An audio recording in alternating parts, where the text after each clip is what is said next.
Saudações investidores, agora o Bitcoin cotado a 13.195 dólares, o Bitcoin fazendo novas máximas aqui enquanto eu falo, e máximas bem importantes para ele.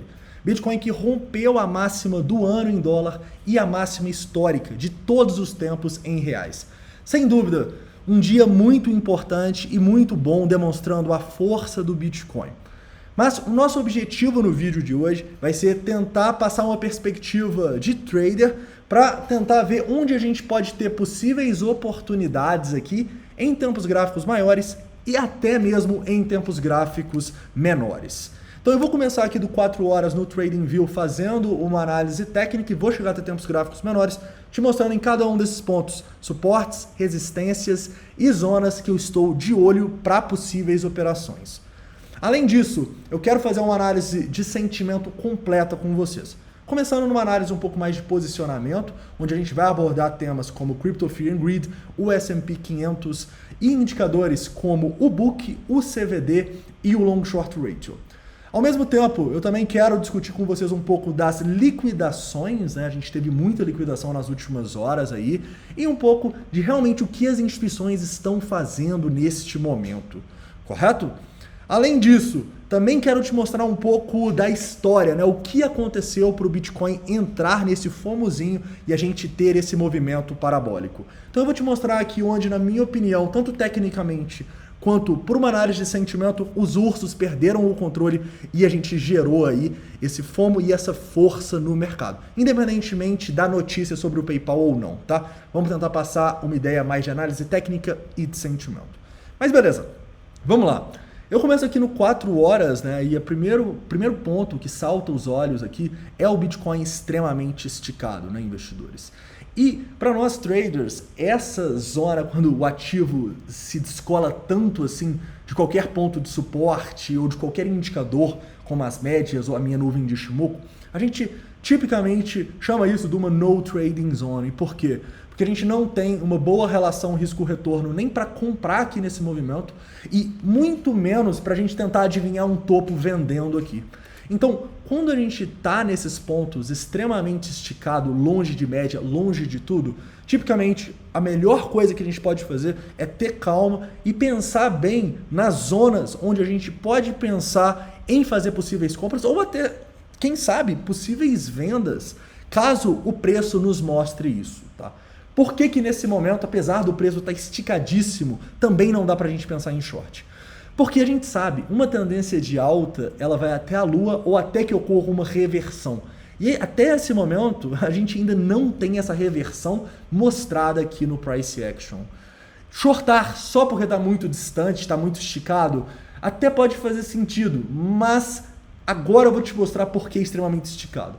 Quando a gente estava aqui nos 12 mil, você concorda que já estava muito esticado? E a gente vê que, independentemente de quão esticado o preço está, o Bitcoin ele tem esse comportamento de ir sozinho sem muitas correções. Ou seja, ele tem esses dumps e ele tem esses pumps. Isso é algo do Bitcoin e isso é algo que a gente está acostumado no mercado. Mas a gente nunca pode pensar em comprar esse movimento, correto? Então, como traders aqui, o que a gente tem que esperar? Realmente uma oportunidade, né? O preço está até caindo um pouquinho agora. A gente tem que esperar o quê? Um padrão de continuação, padrão parecido com os dois últimos que a gente teve. O primeiro foi aquele triângulo simétrico, né? E quando a gente falar um pouco da história do Bitcoin, a gente vai lembrar um pouco da importância dessa região dos 10.800. E o outro foi essa bullish falling wedge que a gente desenhou aí na semana passada e acabou rompendo para cima, né?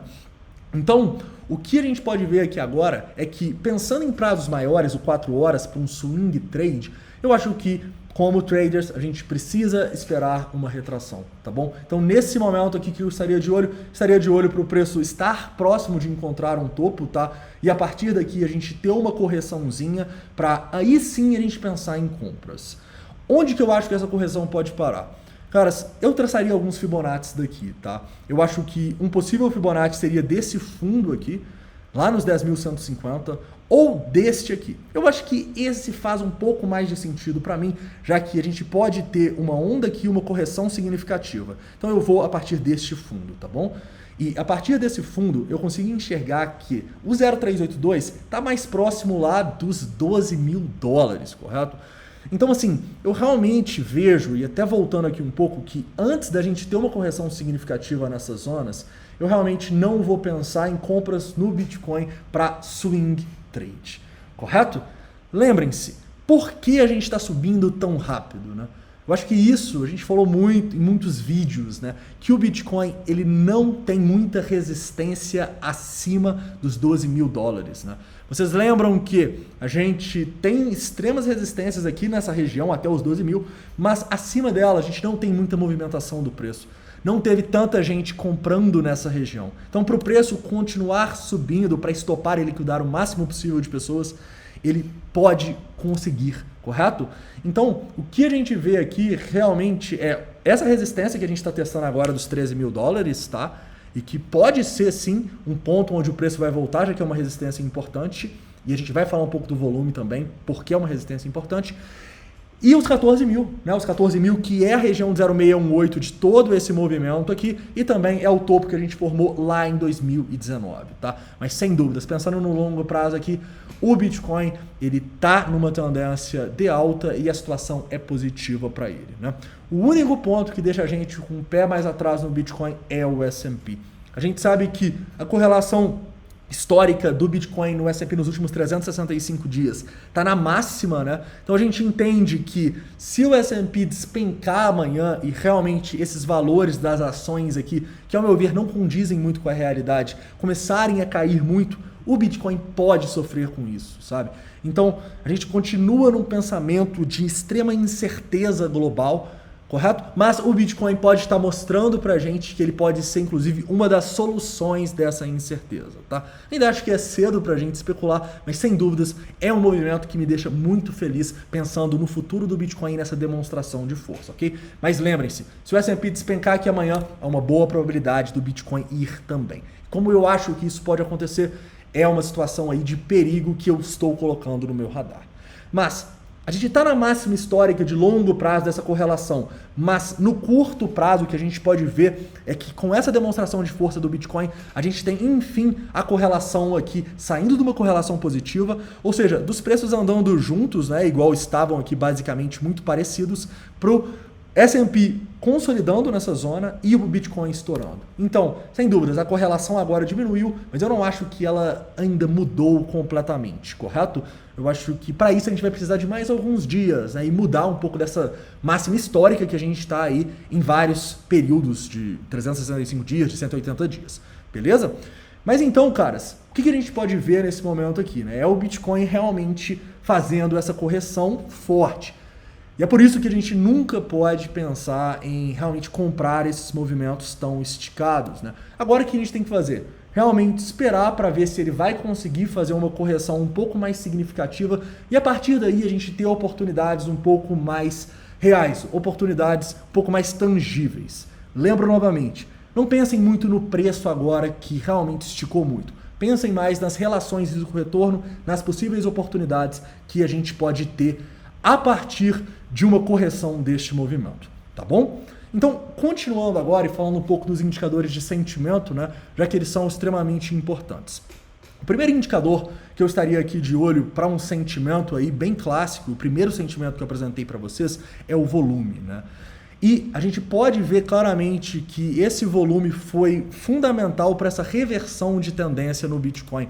A gente via que quando a gente estava nessa tendência de baixa aqui em prazos do 4 horas, por exemplo, que a gente tinha mais volume de venda, né? E desde esse rompimento aqui embaixo, a gente começa a ter uma predominância muito clara de volumes compradores. Esses volumes compradores acabam deixando pessoas presas e essas pessoas presas criam uma demanda que não permite o preço continuar subindo. Porém, qual que é o meu problema a partir de agora? Eu vi todo esse movimento aqui com volume de rompimento, né? A gente sempre tenta definir se é um volume de rompimento ou um volume de topo. Inclusive, esse volume que foi o mais importante para mim dos 11.400 até os 11.800. Porém, a partir de agora, o que a gente vê desde esse teste dos 13 mil dólares é um volume um pouco diferente, na minha opinião.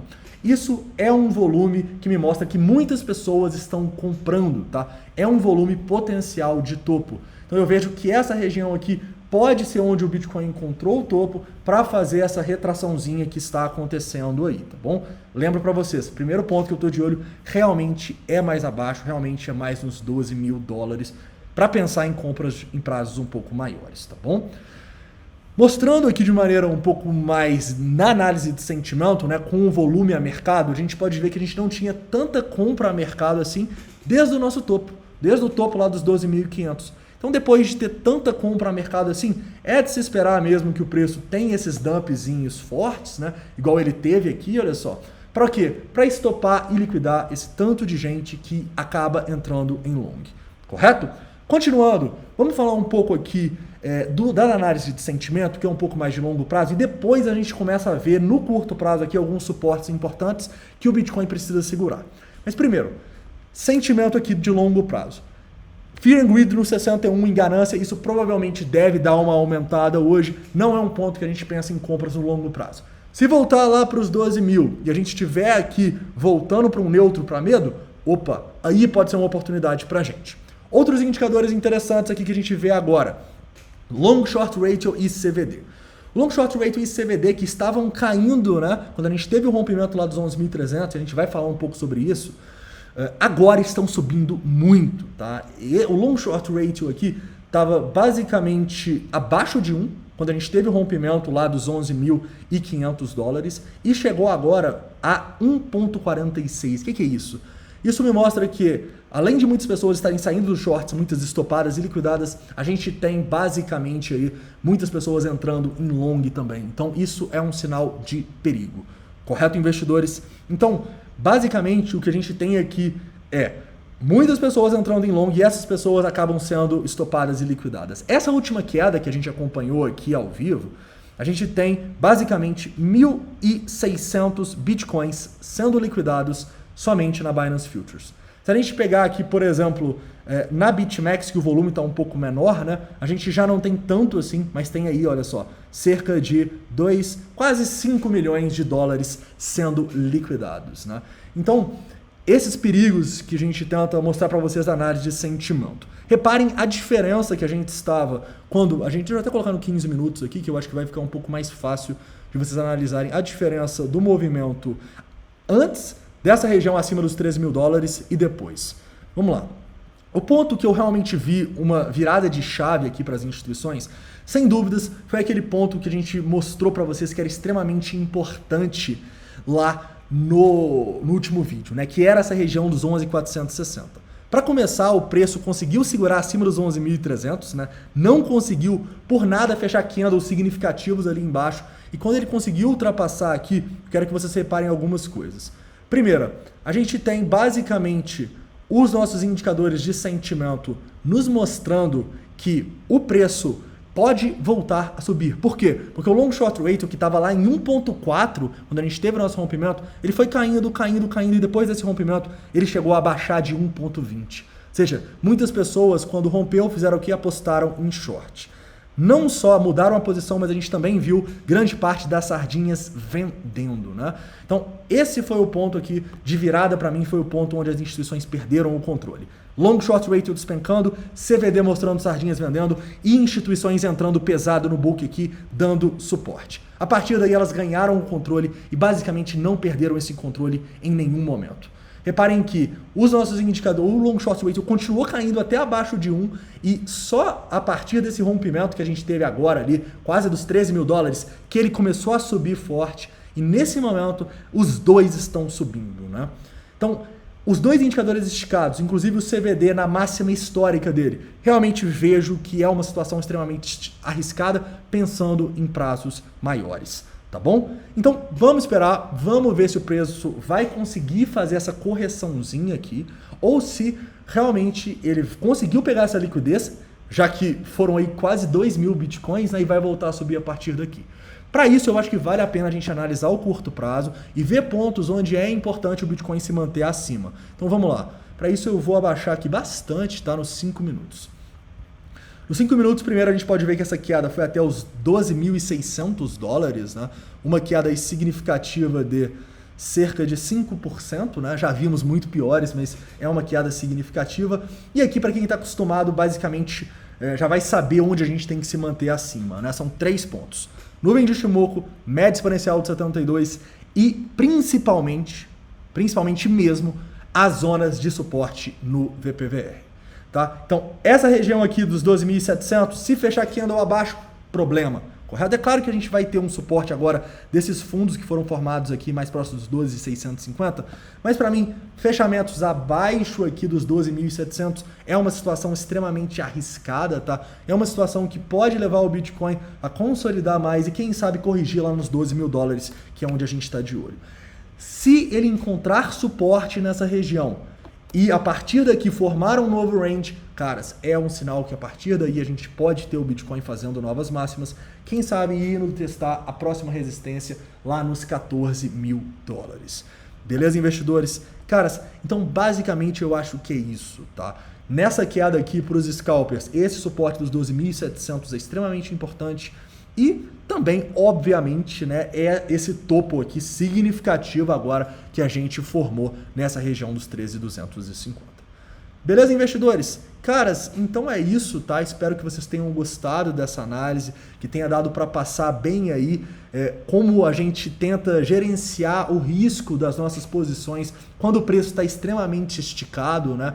Porque a gente não pode pensar em compras em movimentos assim, e porque também, né, pensar em vendas é extremamente arriscado, tá? Então, para recapitular, estamos numa no trading zone ainda, se voltar nos 12 mil dólares, possíveis oportunidades aí para swing trade, e se romper esses 13.250, a gente pode sim testar a próxima resistência nos 14 mil dólares. Já no curto prazo, o suporte que eu estou mais de olho, essa região ali dos 12.700, 12.650, se perder, pode mostrar para a gente uma força bearish para pelo menos o preço dar uma corrigida. Correto? Caras, então é isso. Espero que vocês tenham gostado do vídeo. Um forte abraço e até a próxima.